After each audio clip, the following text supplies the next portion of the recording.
Everybody, and welcome to the 180th episode of Real Hawk Talk. I am Brian Nemhauser at Hawk Blogger on Twitter, and we are here to, recap a disappointing, frustrating, odd 17-0 loss to the Green Bay Packers by your Seattle Seahawks. There's a lot of storylines to this game. It'll be interesting to hear what all the fellas think in this case and what your takeaways were. Takeaways being a important word in this one, but let's start with Jeff, real Jeff Simmons on Twitter. We also have Nathan Ernst at Nathan E11. Welcome to both of you guys. Jeff, tell us what you thought watching that game today and what your kind of takeaways are off the cuff. It's unfortunate, but it's a lot of the same themes we've been talking about all season. And one of the things that I was obviously most curious coming into this game was how the defense was going to play. And rightfully so. We saw what happened last year against bad quarterbacks, and we saw the difference.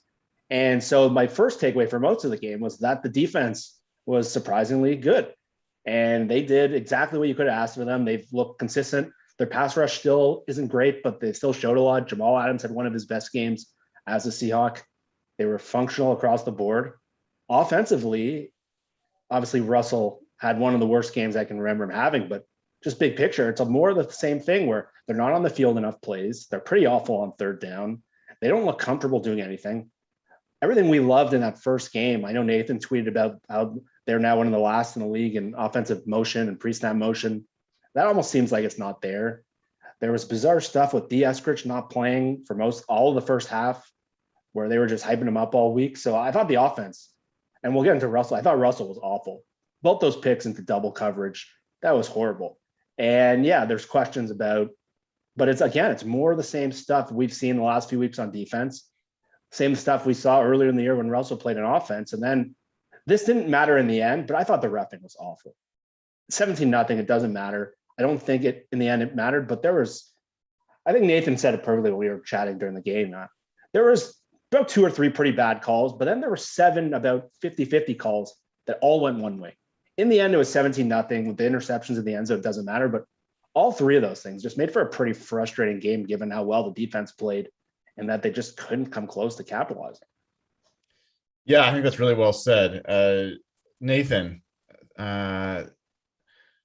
I actually didn't hear from you as much during the game, or at least I didn't see your notes as much. So I'm really curious. What did you take away from that game? What did you see? I don't have anything super insightful here. The offense was trash and the defense played well. It'll be really interesting to see the all 22 of the defense because, I thought the pass rush was fine. I thought it was pretty good. It didn't feel like they were dominating, from a pass rush perspective, and that's why they were, locking down the Packers like they did for most of the game.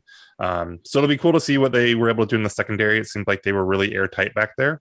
But yeah, I don't know. It seems like a really defense played good. Offense did not show up. That's the story of the game. Yeah, we'll talk a little bit about some questions that I think have to be asked after what happened. I thought the Seahawks were going to win this game going in. I thought the Seahawks were going to win this game during the game, and I thought the Seahawks were going to win this game even when they went down 10-0, and they didn't. I still walked away feeling like the Seahawks absolutely could have gone toe-to-toe with the Packers. There wasn't much in that game where I was like, the Seahawks are overmatched. I think the questions are about whether the performance on offense was just because the offense is horrible and that's what it's going to be. Is it because Russell was injured? Was it because Shane Waldron is bad? So I think there's a bunch of different questions we can kind of go through there. But I was really encouraged by what I saw on defense. I thought that was as good of a defensive performance as we've seen from a Seahawks team in years. I honestly, I'll have to go back and look through some things, but given the location of the game, the opponent, the quarterback, the quality of the quarterback, the quality of the team they're playing, and the complete absence of offense, like the offense gave them nothing all day long. I thought that defense performance was heroic. I mean, that's the word that I kept thinking in my head along the way. They were great. I thought Trey Brown played great again. That was really encouraging to see. I thought DJ Reed, he slipped once, that was that one play early on, but otherwise I thought he played really well. I thought Quandre Diggs played well. I thought Jamal Adams played one of his best, most disciplined games as a Seahawk. I thought Jordan Brooks had some good moments. So, and then the interior line did their job again. So, I think even like AJ Dillon had, 2 touchdowns, and they were like talking him up like he was Walter Payton. He had 21 carries for 66 yards. The Seahawks played him pretty well until the very, very, very end. So, for me personally, the most disheartening kind of game is when your defense is horrible and you just can't stop anybody. And those feel really hopeless to me. When you can stop a team and you have a good quarterback, that usually is a recipe for winning. So who knows what'll happen the rest of the year. They start off so bad. I'm not going to declare that they're going to go crazy, but I don't think I go into any game now just thinking the Seahawks are screwed. Because I think the defense, if they can play like that, can keep them in a lot of games. And I don't think the offense is going to be this bad the rest of the way. So, Nathan, I want to ask you first. I think the question on everybody's mind is, did Russ come back too soon? As great as it is that he made the recovery he did, would the Seahawks have been better off giving him another week or another 2 weeks and playing Geno Smith in this game? So I felt pretty strongly through the first 3 quarters that the injury wasn't actually that big a factor for him. He clearly missed a couple gimmies. Like he had that one to Lockett that he just, sailed over him. And Romo talked about it, right? That he had the bandage on his finger and sometimes it can slip. And so that's kind of what I thought was happening, that he was probably otherwise fine, but that bandage was maybe once in a while giving him a little bit of an issue. Watching him in the fourth quarter, throw the pick, and then on the last drive, and I know the last drive was pretty meaningless, but I didn't feel like his deep ball was the same. I don't think he had. And that's such an unbelievable weapon for him. I'm arguing with a bunch of people on Twitter right now about why did he force that and why are you trying to go and well, first of all, yeah, they were down 10-0. It was kind of a desperate situation, but more importantly, they're awesome at that. They're awesome at the deep ball and getting it downfield and chunk plays. And this is Russell Wilson's bread and butter. So for him to be missing that is pretty major. And I do think that's somewhere where the injury maybe is a factor, but it's also snowing and it's super cold, obviously. And he has a band. And so I don't know how much to put on the injury.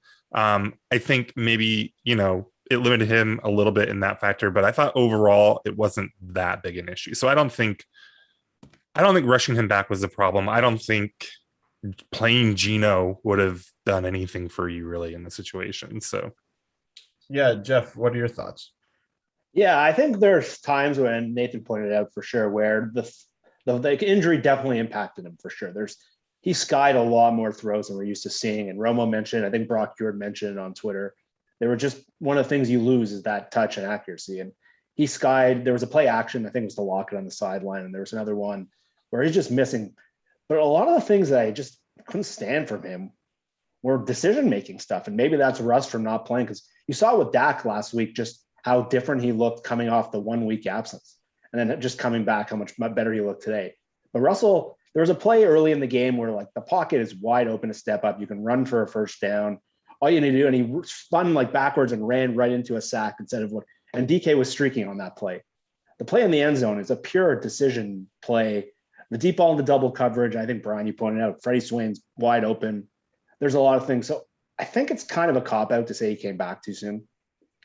I don't think that. I think rust is. I understand. I think we would have had rust at any time, and we saw it with Rogers today. Rogers had 1 week off in practice all week, and he missed a lot of some of his throws. Looked like Madden glitches. Rogers. So I think that's natural for him to have rust. It was going to happen whenever, but the decision making and the inability to step up and running into sacks, I don't think that has to do with coming back too soon. And that was the stuff I think disappointed me so much.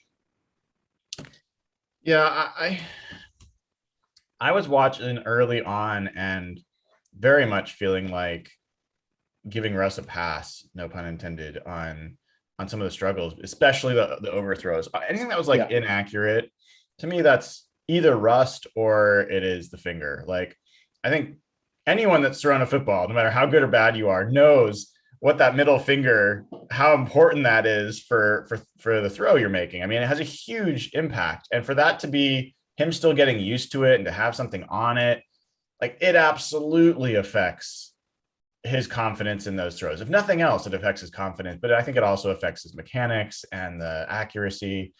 And I think it affected the deep ball. I mean, I agree with you, Nathan. I think he was a little late. He underthrew a few guys, which he usually doesn't do. I was impressed he was able to get it downfield as much as he did. It would be really easy after that game to say, yep, they blew it. They brought him back too soon. I just don't know that that's an easy thing in retrospect. I don't know that anyone could say, yes, if Russell Wilson's ready to go, you should still play Geno Smith. Like, I just don't think that's a decision anyone could have made. Now, having seen the game, do I think the Seahawks would have had a better chance to win this game if Geno Smith played? I do.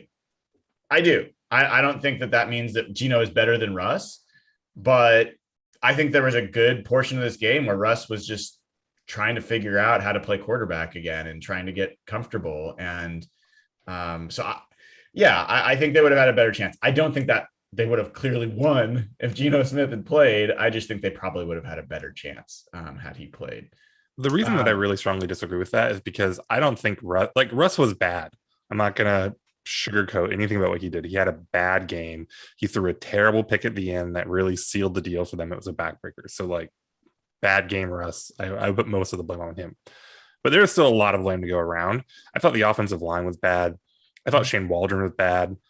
I mean, I didn't see a lot of replays with receivers running around open, and while both picks in the end zone were bad, the Kevin King one, he was trying to give DK a chance. DK last week was, I was so glad to get a chance. They threw me the ball in that situation. They never do it. Well, he just tried to give you a chance there, and you got bullied by Kevin King. And I mean, really? So, like, yeah, he got bullied. I must not have seen the replay because what I saw was Russ throwing it directly to. Because so DK, I don't know if he was running like an out or like a little curl or something, and King had position on him, but DK went to like get in front of him and come up in front of him, and King just kind of boxed him out. And you could maybe argue that there was a little DPI because King gave him a little bit of a push and stuff, but like DK just got bodied. And then he threw it right to Kevin King. It was a risky throw. I'm not excusing Russ on this, but I think Russ was like, I have DK one-on-one in the corner of the end zone. I'm going to give him a shot. And DK got bodied. So, like, there were problems all around on this offense. So I don't think putting Geno in here, I don't know that you end up with really any different of a result. That's, I have to say, I'm loving that there are people in the chat getting on me for defending Russ, that I need to stop being such a Russ apologist, which I know a lot of people will find hilarious. To me, those are separable things, Jeff. Like Shane Waldron, we can talk about that. We can talk about DK and talk about other things. I think the game plan was really odd. Now, I can't say for 100% sure it's all on Waldron, because who knows? Maybe Russ was checking the passes and checking out of runs. I don't think so. I'm going to guess 90%, 95% that this was on Waldron. And for all the people that say Pete like forces the team to run when they should be passing, he had every opportunity to force this team to be running. They averaged, over 4 yards a carry with Alex Collins. And I thought they were being relatively successful running the ball. And yet they threw the ball 43 times. Now I know end of the game script, but it was like that throughout the first half as well. So it just felt like the game plan did not get built to help Russ come back well. But I also just felt like Russ was, there's no way I'm going to defend either of those interception passes as anybody. Like 100% of the fault for those are Russell Wilson, nobody else. Those were decisions he made, and they were horrible decisions and horrible throws, and he hurt the team. So, yeah, Jeff, what did you think about the game plan coming in? Where do you put the blame relative, Waldron versus, whoever else you want to hang this on? It's so hard to blame Waldron or Pete because we don't know who's designing this offense, who's putting the shackles on who. But this was definitely, I think, just speaks to an overarching theme that's just been so frustrating watching the Seahawks is a lot of things we saw in that first game where there was just easy throws and things to get Russell in rhythm and how other things were opening up the run and how they were all connecting together. It's just gone. So it just looks like an offense, again, that has no identity other than hitting deep shots. So again, I was complaining about it earlier, and there was that one play to Will Dissly where they threw a play action pass. They got him in space. It was an easy play. It was one of their biggest chunk plays of the game. And we didn't see a lot of that stuff other than throws to Everett, where last week the game plan looked like it ran through Lockett and DK. And this game, and it worked. It worked great. And that game plan, this looked like the bad offense we saw in the second half of last year. So they've changed coordinators. It's the same quarterback. It's the same head coach. But when that Seattle went to the tank last year and teams went too high on them, this is kind of what it looked like. Today you saw a bit more interceptions. But so, yeah, you can't come out here and just say Shane Waldron's doing a great job because the offense looks like ass. They look awful. They have no identity right now. I think Nathan brought up a good point. I don't think either DK or Tyler had a particularly good game either. And I think Green Bay's defense played really well. I think they deserve some credit. They're that Vic Fangio system now. They're playing too high. And we've seen how so many teams have success with that. But there just wasn't – the offensive line was awful too. Like Dwayne Brown got hurt. Damian Lewis had a really rough game. So it's hard for me to blame like what the game plan was. But again, I just see an offense that has no identity, and it's been the issue all season long. And I don't know if that's a Pete problem, a Russ problem, or a Waldron problem, but the mix is not working right now. Nathan, have you seen enough to say that Brian Schneider is better than Shane Waldron? Brian Schottenheimer. Brian Schottenheimer. Sorry, Brian Schottenheimer. Brian Schneider. The Schneider question is harder than the Shoddy question. Shoddy was way better. I don't think there's. I don't know how. Different teams and players and whatnot. I don't know how you could think that Shoddy wasn't way better, because I think we've talked about this on here before. Like, Waldron looks like he's running a watered down or like zombie version of the same offense they've always ran. Yeah. Like, I had lots of complaints about Shoddy, and I thought he got better, obviously, as it went on. But like, at least Shoddy was calling his offense. He knew it. It wasn't perfect, but he knew it and he had a feel for it. And Waldron just clearly, it doesn't feel like he has any kind of sense of what he's trying to like string together. Yeah. I don't know, Jeff, where are you on that? I think you have to go Shoddy. There is a large sample of them getting better every year. Their vertical concepts with Shoddy were really good. And you saw last year, for at least the first half of the season, they looked like one of the best offenses in the NFL. So again, with Waldron, it's hard to know, is he a good play caller? Can he adjust in game? Can he design plays well? Can he come up with game plans? Shoddy, he did have his flaws, and the team sort of went into the tank last year offensively, but we saw a lot more consistency from Shoddy. We knew what he was trying to do, and he could do it. I think that's what's so hard to see. Like, you talk about it all the time, Brian, but the amount of plays that are just going out every week and how little I think they're last in the league in offensive plays run, or second last in the league.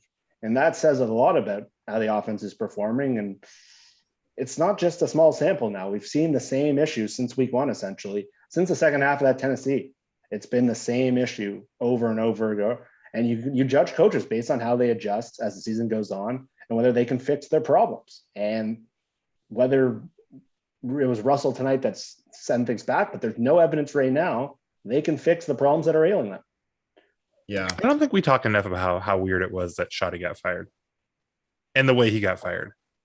Like, I know we probably don't want to go back and rehash like history at this point, but like he had good offenses for 2.5 years, and then he had a bad half of this back half of the last season. And Pete, even in the one press conference, said, "Oh yeah, he's coming back." And then poof, he's gone, and it's philosophical differences. So it really feels like Shoddy got canned after, like, I mean, I don't know. I had a lot of complaints about the 2018 offense, but like if you look DVOA and things like that, they rated pretty well. Like they were still effective, and then he just gets canned for like 6 bad games. It's really weird. I don't know, guys. I mean, Waldron called a flea flicker to a tight end 3 yards behind the line of scrimmage. I mean, those are pretty creative plays. I don't think I've ever seen that before. In fairness to Waldron on that one, Russ should have put that one in the dirt. Like, I get it. The offensive line didn't execute, but like Russ knew that when he decided to throw the ball. And yeah, that was bad. Well, I mean, exhibit A for me on Waldron just being shitty at his job is, okay, D. Eskridge. We're all looking forward to seeing him back. John Schneider was talking about how great he is in the pregame show. And then the first time he's on the field late in the game, they run a jet sweep. Like, no, that is that is, you could not have telegraphed that anymore. Offense in the NFL is significantly influenced by misdirection and anticipation and sleight of hand.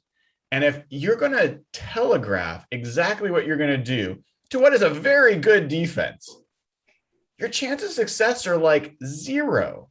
And that was right after Dwayne Brown went out of the game too. Yeah. So he ran right to left behind Jamarco Jones. That was, I mean, I would have liked to see Eskridge this whole game. I still don't. I mean, Freddie Swain is Freddie Swain. I don't understand. Like there's no upside there. You're 3-5. You've got your guy back who's your top pick and supposedly going to be an impact player. Play the guy, like play him. That was very frustrating to see. And I have to assume that that's a Waldron, that's an OC. People are going to say that's a Pete thing. Pete doesn't decide the depth chart, like on who's playing on offense or who's playing on defense. He's talked about Alton Robinson all year that he wants to see him play more often, and he hasn't played. So, like, Pete's not making those calls, even though maybe people want him to, or maybe they don't. I don't know. But, yeah, I think Waldron is a guy that never called a play before this year, and I think it shows. I think he doesn't know what he's doing. I think I do not want them to go back to Shoddy. He was not the answer either. But Waldron has been a disaster. I mean, there's no other way to look at it. He has been a total disaster. Okay, I want to offer one thing on the Eskridge thing, and then there's a very funny Pete quote that I want to get on here. I think that all of the talk this week was them trying to misdirect and make the Packers plan for something that they knew they weren't going to have. If you think about Pete, okay, we not to bring up a long-standing argument, but Pete wouldn't talk about the difference between a bear front and a 4-3 in a press conference, and suddenly he's telling everyone how much he wants D. Eskridge to be involved in the offense, and John is coming out and being like, "Oh yeah, I've been on all the offensive installs this week, and D, he's got to like." I think they were just trying to mess with the Packers. But anyways, okay, are you ready for the funny Pete quote? He says they would have ran the ball more if they had managed to get more plays in the first half. Yes, if you had more plays, you would have had more plays, Pete. Like, good Lord. Oh God, that's just. He does not help it. I mean, I know at this point, I know he's trolling, but like a lot of the backlash for Pete, like, is stuff like that where he just. It's like, okay, Grandpa. That's the thing. He comes off so bad. Yeah, I mean, this game's a tough one for me to rag on Pete much. I mean, the biggest thing that I'd rag on Pete about in this game is not calling a timeout when the Packers are about to go in for a score, but then calling a timeout with like 4 seconds to go on 4th down and 30 with your injured quarterback, like, what are you doing? Like, just leave. Like, take the loss. That was otherwise. Look, you mentioned it just a bit, and I 100% agree with you, Jeff, on the refs. You can't say that at the side of the game.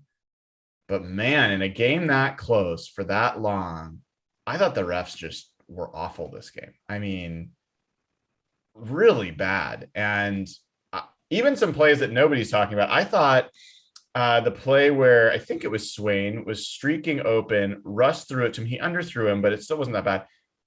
When you get separation as a receiver, and then the other guy catches up and gets there and makes contact with you before the ball, that's a penalty. Like, every time that gets called, nothing. Like, it was super bizarre to me. The fact that that fumble, early on, that really looked like Darrell Taylor got there, but yeah, you could call it 50-50 maybe. But I mean, he had 2 hands on the ball.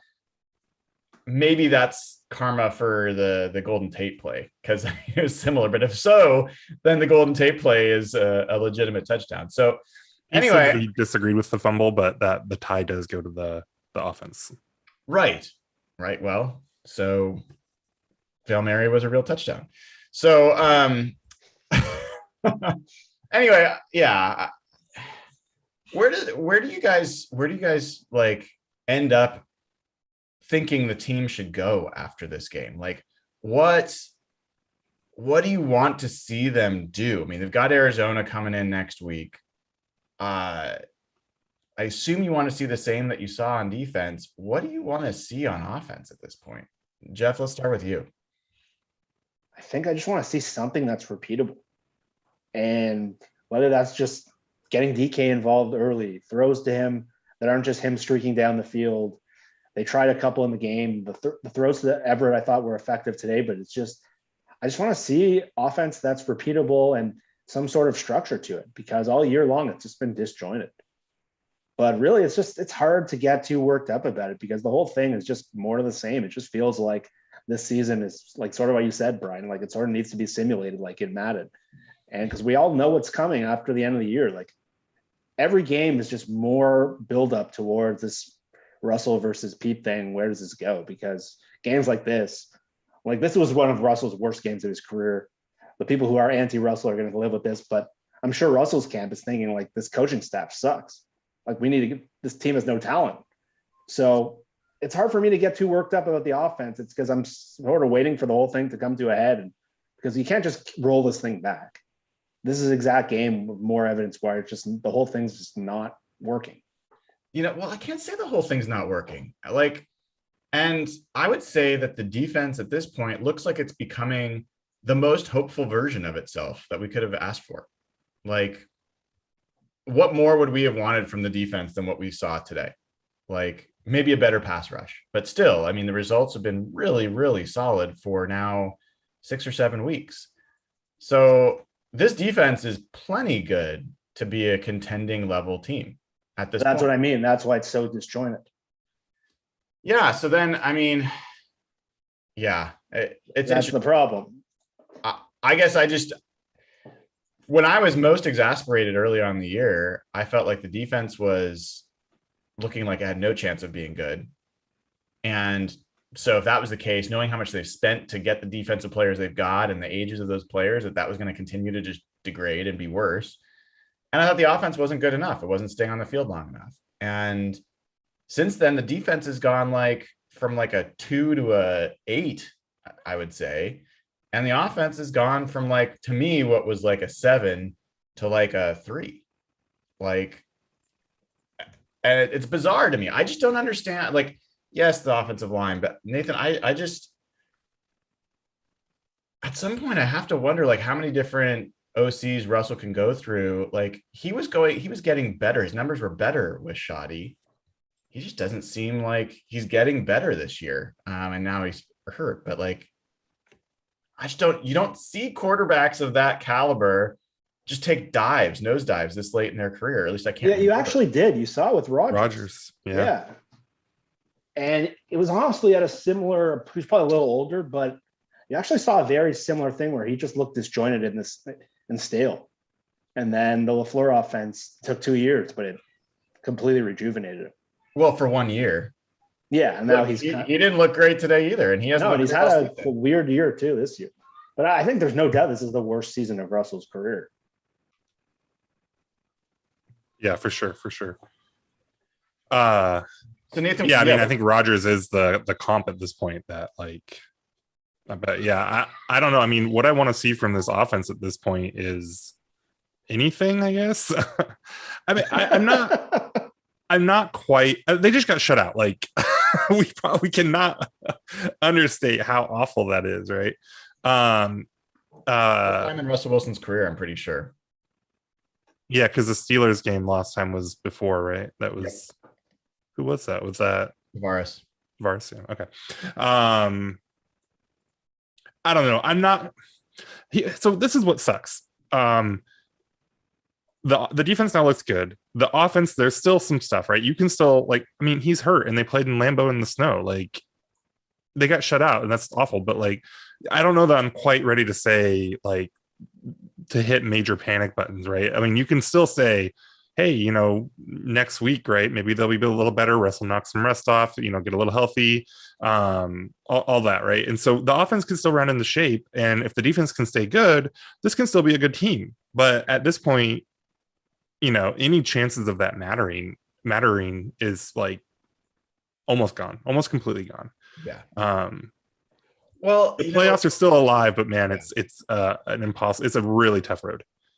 Yeah, it's interesting because the Seahawks lost some tough games, close games, and if they come into this game 5-3 instead of 3-5 or whatever it was, right?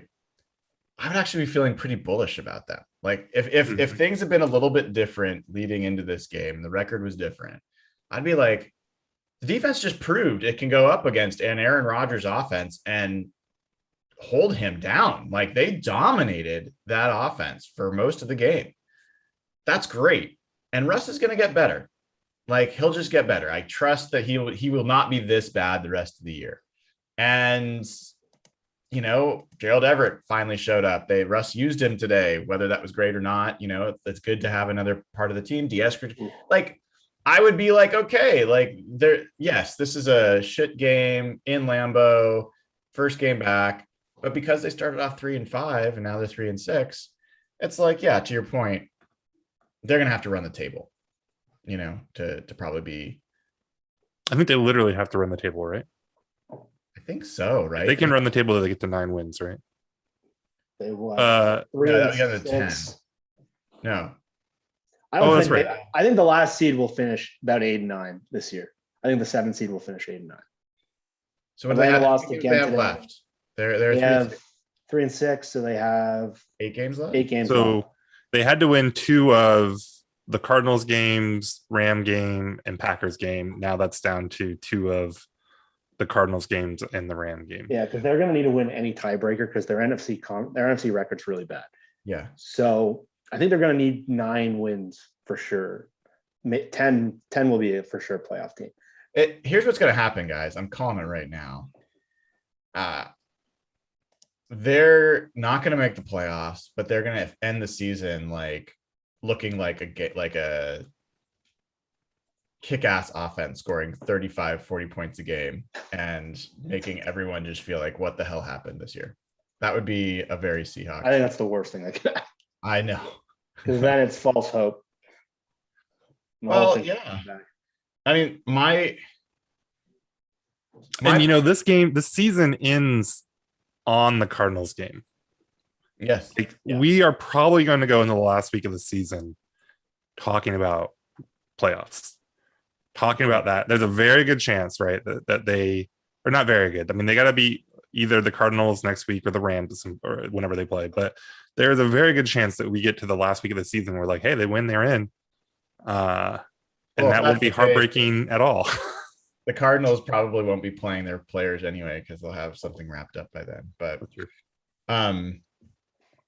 I see a lot of stuff in the chat about like, oh my God, you know, being too optimistic, and I'm like, this is like bizarro world. I want to be clear on where I'm at, and I want to get this here from you guys on the state of the franchise, and we'll kind of start wrapping up. But my point of view on the franchise has not changed at all since week 2 of this season against the Titans, which is this group, Schneider, Carroll, Russ, that group together is not going to win another Super Bowl. Like, I don't think they are. And I think some of it's to do with age of, where Russell is. I think some of it's to do with a bunch of stuff. But no matter how the rest of the season goes, other than if they win a Super Bowl, Yeah, right. that point of view is pretty much stable. What I'm talking about here is that I still think that if I just look at this football team for this season, I think that they're trending better in some of the things that really matter. And I do think that they can end the season with a flourish. I absolutely do. Maybe I'll end up being wrong, but I thought they could win this game coming in when a lot of people didn't. And I think that people might say, oh my God, you're crazy to think that. I come out of this thinking just as much to before, they absolutely could have won this game. So yeah, that's where I am. Like, the franchise, they need to reset. That's my point of view. That hasn't changed. I still think their best chance to do that involves trading Russell Wilson for whatever picks you can get. I know that is a very, controversial point of view. I've explained my reasons before. So yeah, that nothing of that has changed. Jeff, I mean, where are you?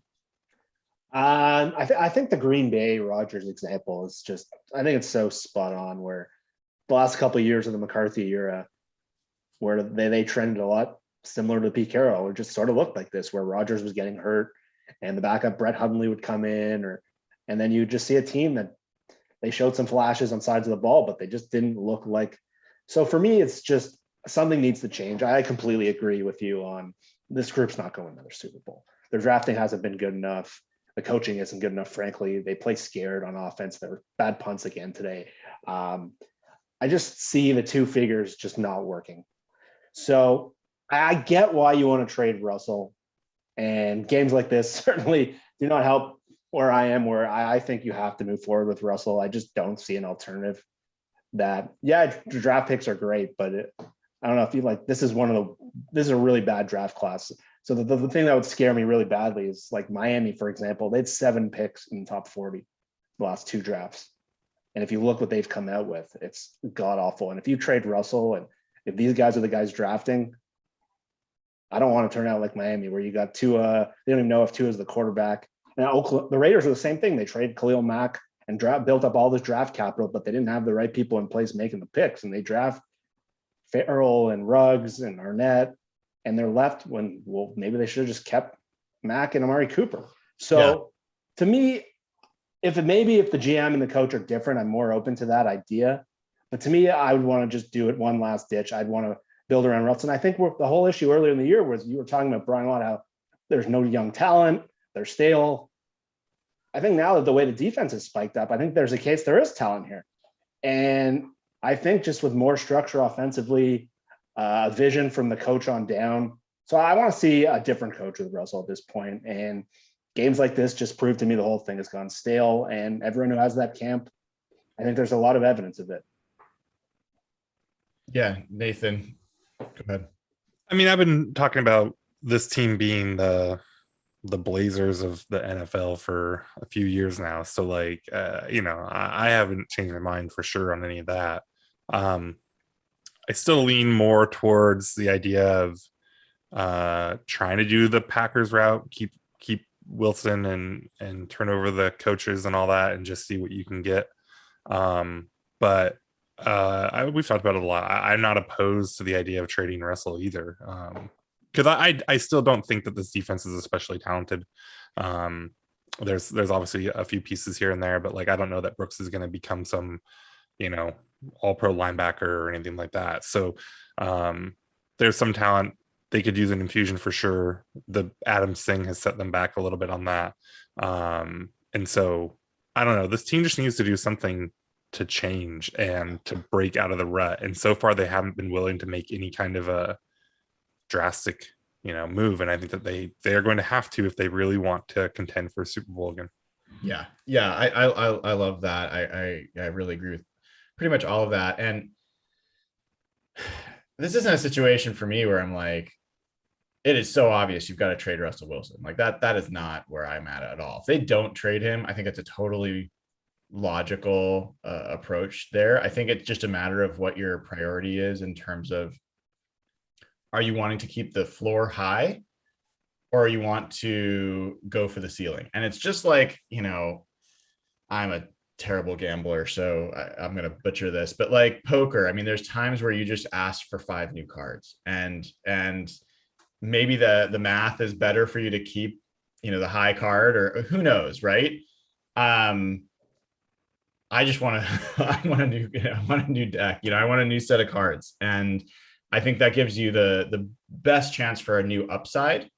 But yeah, if they keep Russ, then I think your floor is much higher for sure. There's no doubt about it. It just might not be a high enough ceiling for you to really get back to the Super Bowl. So that's where I am. I know I've explained it a couple of times, but I know there's new people and they're kind of confused about why that's coming up. So just wanted to share. All right, guys. Any closing thoughts?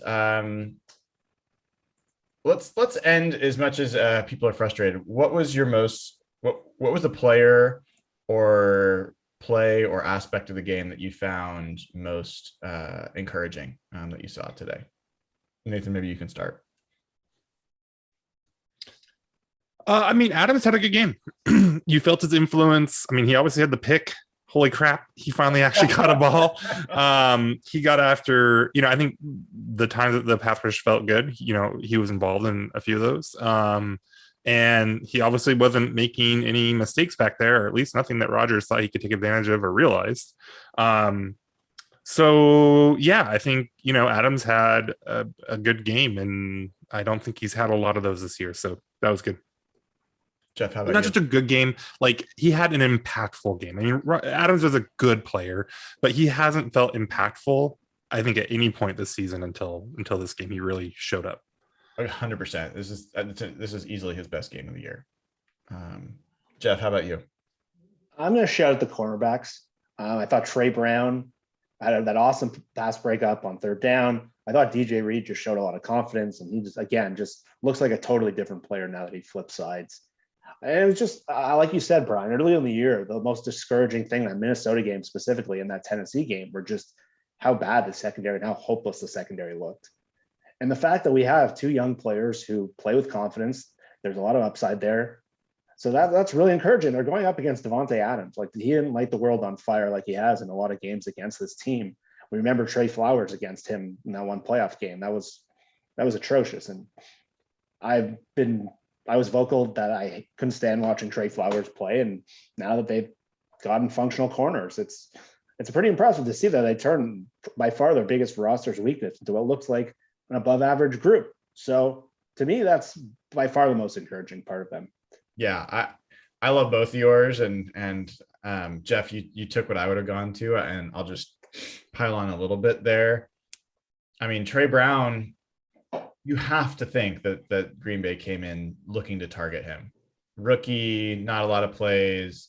I thought that was a super impressive performance first game, and he had another great play, that 4th down. Like, he looks like a guy that is going to rise to the occasion. That's super, super exciting. Like, so this rookie class, once we actually see D. Eskridge, in a game, we haven't seen Stone Forsythe yet.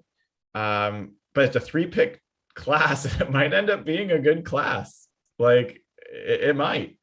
And we haven't seen either Eskridge or Trey Brown do punt returns. Please, God, make that change soon. I mean, Freddie Swain calling fair catch at the 50-yard line with no one within 10 yards of him. That was like, he easily could have had a 15, 20-yard return on that. Brian Walters. Yeah, I mean, what the hell, dude? So I thought that, I'll say Jordan Brooks, because he was the other one. He ended up leading the team in tackles with 13. 10 of those were solo. He also made a great play in coverage. way downfield on a receiver. Like, that was impressive. That was Bobby-esque. So yeah, it's weird to exit a game when you lose 17-0 feeling kind of good.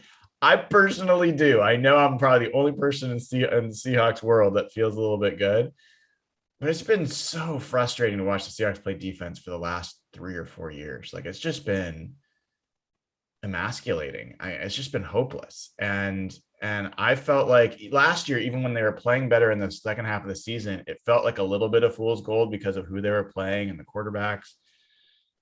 I just think that they are playing a high level of defense, and it's nice to watch. It's fun to watch. And maybe if we get really lucky, it means that Ken Norton will get hired to be a head coach somewhere.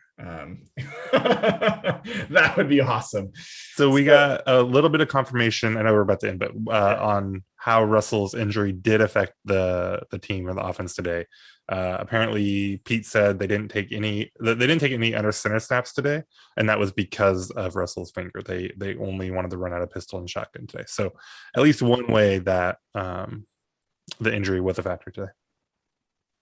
That by itself is a problem. To me, like a lot of the offense is supposed to be under center. So and that should take that should take some heat off of Waldron, because it does. What they do out of their play action game and their running game and stuff is a big deal under center. So partially why the offense as a whole looked very bland today. Yeah. All right, guys, I'm going to let you go. Thanks everybody for watching. Please give the show a thumbs up. Really appreciate it. It takes only a second to do. We do this for all you guys and hope you enjoy it. If you haven't already, click subscribe on the channel. We've got well over 7,000 subscribers and are growing really quickly. And then go over to patreon.com/hawkblogger.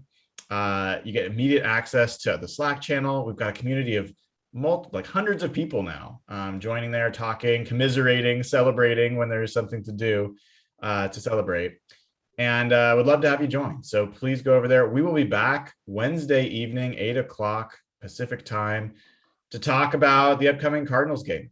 And this is going to be a home game. It feels like it's been a while for me since I've been at a home game. So I'm looking forward to seeing that. And we'll see what happens. Given the way things are going in Seattle, it could very well be a rain game, which again will be a challenge for Russ, especially with that finger. So we'll see how that goes. But until then, thank you all for tuning in, and have a great rest of your evening.